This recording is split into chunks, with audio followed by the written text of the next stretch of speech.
Welcome to government job career channel. இப்போ எதை பற்றி பார்க்க போகிறோன்னா, இந்துஸ்தான் ஏரோநாட்டிக்கல் லிமிடெட் HALலேருந்து வந்திருக்கக்கூடிய சூப்பரான நியூ பர்மனன்ட் கவர்மெண்ட் ஜாபை பற்றி தான் நம்ம இப்போ பார்க்க போகிறோம். இந்த ஜாபுக்கு பார்த்திங்கன்னா எந்த விதமான எக்ஸ்பென்ஸ் எதுவுமே தேவையில்லை. நீங்கள் ஃப்ரெஷர் இருந்தாவே போதும், அப்ளை பண்ணுறதுக்கு எலிஜிபிள் தான் அப்படின்றதையும் மென்ஷன் பண்ணியிருக்காங்க. அண்டு உங்களுக்கான ட்ரைனிங் சேலரி பார்த்திங்கன்னா உங்களுக்கு 25,000லேருந்து 35,000 வரைக்கும் உங்களுக்கான ட்ரைனிங் சேலரி இருக்கும் அப்படின்றதையும் மென்ஷன் பண்ணியிருக்காங்க. அண்டு இந்த ஜாபுக்கு அப்ளை பண்ணுறதுக்கான லாஸ்ட் டேட்டை பொறுத்த வரைக்கும் பார்த்தீங்கன்னா 7/5/2025 அன்னைக்கு வரைக்கும் நீங்கள் ஆன்லைன் மூலிமா நீங்கள் விண்ணப்பிச்சிக்கலாம் அப்படின்றது உங்கள் மென்ஷன் பண்ணியிருக்காங்க. ஸோ இதுக்கு யாரெல்லாம் அப்ளை பண்ணலாம், என்ன எஜுகேஷன் அண்ட் குவாலிஃபிகேஷன் அப்படின்ற எல்லா டீட்டெயில்ஸும் பார்த்திங்கன்னா உங்களுக்கு பிரீஃபாக எக்ஸ்பிளைன் பண்ண போகிறேன். வீடியோவை ஸ்கிப் பண்ணாமல் எண்ட் வரைக்கும் பாருங்கள். அண்ட் இதே மாதிரி கவர்மெண்ட் ஜாப் எல்லாம் பார்த்திங்கன்னா உங்களுக்கு உடனுக்குடனே சேரணும்னு நம்ம சேனலை சப்ஸ்கிரைப் பண்ணி வச்சுக்கோங்க. அப்போ தான் நாங்கள் போடக்கூடிய கவர்மெண்ட் ஜாபோட நோட்டிஃபிகேஷன் பார்த்திங்கன்னா உங்களுக்கு உடனுக்குடனே சேரும். ஸோ காய்ஸ், இப்போ பார்த்துருக்கக்கூடிய இந்துஸ்தான் ஏரோநாட்டிக்கல் லிமிடெட்லேருந்து வந்திருக்கக்கூடிய ஜாபோட அஃபிஷியல் நோட்டிஃபிகேஷன் அண்ட் அப்ளை பண்ணுற லிங்க்கை நான் கீழே டிஸ்கிரிப்ஷனில் கொடுத்துருக்கேன். நீங்கள் அதே லிங்கை கிளிக் பண்ண போதும் டேரெக்டாக இந்த பேஜுக்கு வந்துடுவீங்க. இது பார்த்தீங்கன்னா இந்துஸ்தான் ஏரோநாட்டிக்கல் லிமிடெட் சென்ட்ரல் கவர்மெண்ட்லேருந்து பார்த்தீங்கன்னா உங்களுக்கு டேரெக்டாக வெளியிட்டிருக்காங்க. இதுக்கான ஜாப் லொக்கேஷன் பார்த்தீங்கன்னா நம்ம தமிழ்நாட்டில் சென்னையில் உங்களுக்கு கொடுத்துருக்காங்க. எதுக்காக இந்த நோட்டிஃபிகேஷன் வெளியிட்டிருக்காங்க அப்படின்னு பார்த்தீங்கன்னா உங்களுக்கு டர்ன் ஓவர் பேசிஸ்க்காக நான் எக்ஸிக்யூட்டிவ் கேடருக்காக பார்த்தீங்கன்னா இந்த HR டிபார்ட்மெண்ட்டில் ஹைதராபாத்லேருந்து இந்த நோட்டிஃபிகேஷன் வெளியிட்டிருக்காங்க. அண்டு இதுக்கான எஜுகேஷன் அண்ட் குவாலிஃபிகேஷன் என்னென்ன பொசிஷன்ஸ் அப்படின்றத பார்க்கலாம். அண்டு டிப்ளமோ டெக்னீஷியன் மெக்கானிக்கலை பொறுத்த வரைக்கும் பார்த்தீங்கன்னா உங்களுக்கு ஒரு வேக்கன்சி கொடுத்துருக்காங்க. அண்ட் டிப்ளமோ டெக்னீஷியன் எலக்ட்ரிக்கலை பொறுத்த வரைக்கும் 2 வேக்கன்சி இருக்குது. And diploma technician electrical 13 vacancy கொடுத்துருக்காங்க. அண்ட் டோட்டலாக பார்த்தீங்கன்னா உங்களுக்கு 16 வேக்கன்சி இருக்குது. அண்ட் நம்பர் ஆஃப் வேக்கன்சி பார்த்தீங்கன்னா உங்களுக்கு ரிசர்வேஷன் கேட்டகரி வைஸ் உங்களுக்கு ரிசர்வேஷனில் கொடுத்துருக்காங்க. நீங்கள் என்னென்ன கேட்டகரி இருக்குங்களோ அந்த கேட்டகரிக்கு தகுந்த மாதிரி பார்த்தீங்கன்னா SC ST OBC EWS unreserved category நீங்கள் எது இருந்தாலும் உங்களுக்கான வேக்கன்சி எவ்வளோ இருக்குது அப்படின்றத நீங்களே செக் பண்ணி பார்க்கலாம். அண்டு இந்த ஜாபுக்கான எஜுகேஷன் அண்ட் குவாலிஃபிகேஷன் என்ன அப்படின்றத பார்க்கலாம். இப்போ பார்த்தீங்கன்னா போஸ்ட் குவாலிஃபிகேஷனை பொறுத்த வரைக்கும் நீங்கள் டிப்ளமோ டெக்னீஷியன் மெக்கானிக்கல் நீங்கள் அப்ளை பண்ணுறீங்க அப்படின்னா இதுக்கான எஜுகேஷன் அண்ட் குவாலிஃபிகேஷன் என்ன இருக்கணும் அப்படின்னு பார்த்தீங்கன்னா ஃபுல் டைமோ அல்லது ரெகுலர் டிப்ளமோவில் பார்த்தீங்கன்னா நீங்கள் மெக்கானிக்கல் சம்மந்தப்பட்டதை நீங்கள் படிச்சிருக்கணும் அப்படின்றதையும் மென்ஷன் பண்ணியிருக்காங்க.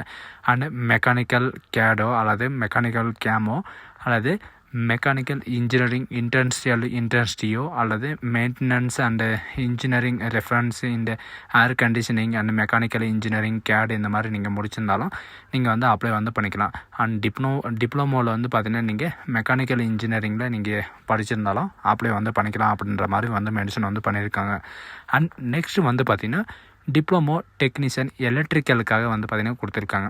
இதுக்கும் பார்த்தீங்கன்னா ஃபுல் டைமோ அல்லது ரெகுலர் டிப்ளமோவில் பார்த்தீங்கன்னா இன்ஜினியரிங்கை பற்றி நீங்கள் படிச்சிருந்தாவே போதும். சரிங்களா, எலக்ட்ரிக்கலை பற்றி ஏதாவது ஒரு டிபார்ட்மெண்ட்டில் நீங்கள் படிச்சிருந்தாலே போதும்.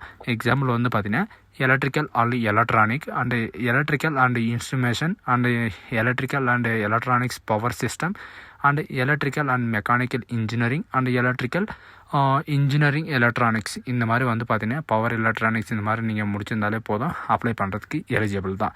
அண்ட் டிப்ளமோ டெக்னிக்கல் எலக்ட்ரானிக்ஸை பொறுத்த வரைக்கும் பார்த்தீங்கன்னா உங்களுக்கு இதில் நிறைய விதமான டிஃப்ரெண்ட்டாக பார்த்தீங்கன்னா உங்களுக்கு கொடுத்துருக்காங்க. இதில் நீங்கள் டிகிரிலையோ அல்லது டிப்ளமோலையோ நீங்கள் ஏதாவது ஒரு எலக்ட்ரிஷியன்ஸை பார்த்து நீங்கள் முடிச்சிருந்தாவே போதும், அப்ளை பண்ணிக்கலாம். எக்ஸாம்பிள் பார்த்தீங்கன்னா நீங்கள் electronics and telecommunication electronics and digital electronics and combined radio and communication technology and digital electronics and microbiologist இந்த மாதிரி பார்த்தீங்கன்னா நீங்கள் ஏதாவது ஒரு டிப்ளமோ நீங்கள் கம்ப்ளீட் பண்ணியிருக்கீங்க ஃபுல் டைம் ரெகுலர் கோர்ஸில் அப்படின்னா நீங்கள் இந்த ஜாபுக்கு அப்ளை பண்ணுறதுக்கு தாராளமாக எலிஜிபிள் ஆவீங்க. சரிங்களா, இதில் பார்த்தீங்கன்னா உங்களுக்கு டெக்னாலஜியும் இருக்குது. சரிங்களா, இன்ஸ்ட்ருமெண்ட் டெக்னாலஜி இருந்தாலும் நீங்கள் அப்ளை பண்ணிக்கலாம். இந்த குவாலிஃபிகேஷன் மட்டும்தான் உங்களுக்கு எலிஜிபிள் ஆகும். மற்ற கேண்டிடேட் பார்த்தீங்கன்னா நீங்கள் ஆட்டோ கேட் இந்த மாதிரி படிச்சிருக்கணும் அப்ளை பண்ணுறதுக்கு சான்சஸ் எதுவுமே கிடையாது. இந்த ஜாபுக்கு பார்த்தீங்கன்னா ஏஜ் லிமிட்டை பொறுத்த வரைக்கும் 7/5/2025 அன்றைக்கி வரைக்கும் உங்களுக்கான டைம் இருக்குது. 18 வயசுலேருந்து 28 வயசு வரைக்கும் நீங்கள் ஆல் கேண்டிடேட் அப்ளை பண்ணிக்கலாம். அண்ட் ரிசர்வேஷனை பொறுத்த வரைக்கும் பார்த்தீங்கன்னா UWSக்கு பார்த்தீங்கன்னா 28 வயசு வரைக்கும் நீங்கள் அப்ளை பண்ணிக்கலாம். அண்ட் SC ST அப்பர் ரிலாக்ஸேஷனும் பார்த்தீங்கன்னா உங்களுக்கு கொடுத்துருக்காங்க. சரிங்களா? அப்போ ரிலாக்ஸேஷனை பொறுத்த வரைக்கும் எஸ்சி எஸ்டிக்கு வந்து 5 இயர் ரிலாக்ஸேஷனும் அண்டு ஓபிசி கேண்டிடேட்டுக்கு வந்து 3 இயர் ரிலாக்ஸேஷனும், மற்ற கேண்டிடேட்டுக்கு வந்து பார்த்திங்கன்னா பிடபிள்யூடி அண்டு உமன் கேண்டிடேட் இவங்களுக்கெல்லாம் 10 இயர் ரிலாக்ஸேஷனும் வந்து பார்த்திங்கன்னா உங்களுக்கு கொடுத்துருக்காங்க. உங்களுக்கான ஏஜ் லிமிட் கிராஸ் ஆகிட்டு இருந்த பட்சத்தில் வந்து பார்த்திங்கன்னா நீங்கள் வந்து உங்களுக்கான கேஸ்ட் சர்டிஃபிகேட்டை கொடுத்து உங்களுக்கான ரிலாக்ஸேஷனை வந்து நீங்கள் வந்து கோட்டு வந்து பண்ணிக்கலாம். அடுத்தது செலெக்ஷன் ப்ராசஸை பொறுத்த வரைக்கும் பார்த்திங்கன்னா உங்களுக்கு வந்து 3 ஸ்டேஜ் இருக்கும். ஃபஸ்ட்டு வந்து பார்த்திங்கன்னா உங்களுக்கான ரிட்டன் எக்ஸாம் இருக்கும். செகண்ட் வந்து பார்த்திங்கன்னா பிஇடி டெஸ்ட், அதாவது ஃபிசிக்கல் எஃபென்சி டெஸ்ட்டு இருக்கும். அதுக்கப்புறம் வந்து பார்த்திங்கன்னா உங்களுக்கான டாக்குமெண்ட் வெரிஃபிகேஷன் வந்து இருக்கும். இந்த 3ஐயும் வந்து பார்த்திங்கன்னா உங்களுக்கு கண்டிப்பாக வந்து நீங்கள் கிராஸ் பண்ணுற மாதிரி இருக்கும். அதுக்கப்புறம் தான் உங்களுக்கான ஷார்ட் லிஸ்டிங் கேண்டிடேட் எல்லாமே வந்து வெளியிடுவாங்க. அண்டு உங்களுக்கான சிபிடி கம்ப்யூட்டர் பேஸ்டு டெஸ்ட் எக்ஸாமினேஷனில் வந்து பார்த்திங்கன்னா ஆப்ஜெக்டிவ் டைப்பில் தான் உங்களுக்கு எக்ஸாமினேஷன் வந்து இருக்கும். எக்ஸாமினேஷன் வந்து பார்த்திங்கன்னா எப்படி இருக்கும் அப்படின்ற எல்லா டீட்டெயில்ஸும் வந்து பார்த்திங்கன்னா உங்களுக்கு வந்து கொடுத்துருக்காங்க.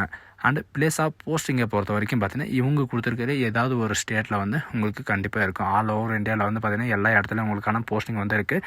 நம்ம தமிழ்நாட்டில் சென்னையில் இருக்கிறதுக்கு வாய்ப்புகள் நிறையவே இருக்குது. ஏன்னா நம்ம தமிழ்நாட்டில் சென்னையில் வந்து பார்த்திங்கன்னா இதுக்கான ஹெட் குவார்ட்டர் வந்து இருக்குது.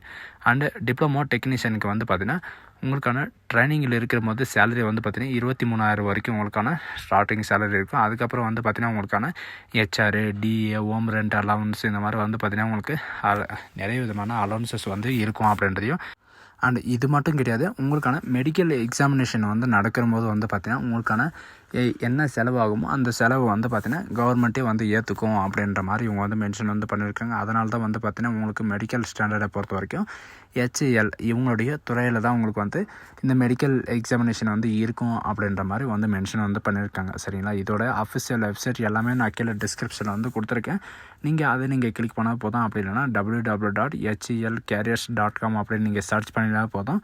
அப்படி என்னால் சர்ச் பண்ண முடியல அப்படின்ற பட்சத்துக்கு வந்து பார்த்திங்கன்னா இவங்க கீழே டிஸ்கிரிப்ஷன்லையோ அல்லது இந்த இதில் வந்து பார்த்திங்கன்னா உங்களுக்கு கொடுத்துருக்காங்க. சரிங்களா?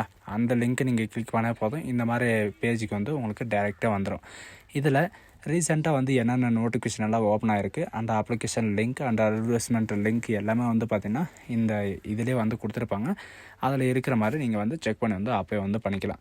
அதில் வந்து நான் எக்ஸிக்யூட்டிவ் போஸ்ட்டுக்காக வந்து பார்த்திங்கன்னா உங்களுக்கு டிப்ளமோ டெக்னீஷியன்ஸுக்காக வந்து இந்த நோட்டிஃபிகேஷன் வந்து கொடுத்துருக்காங்க.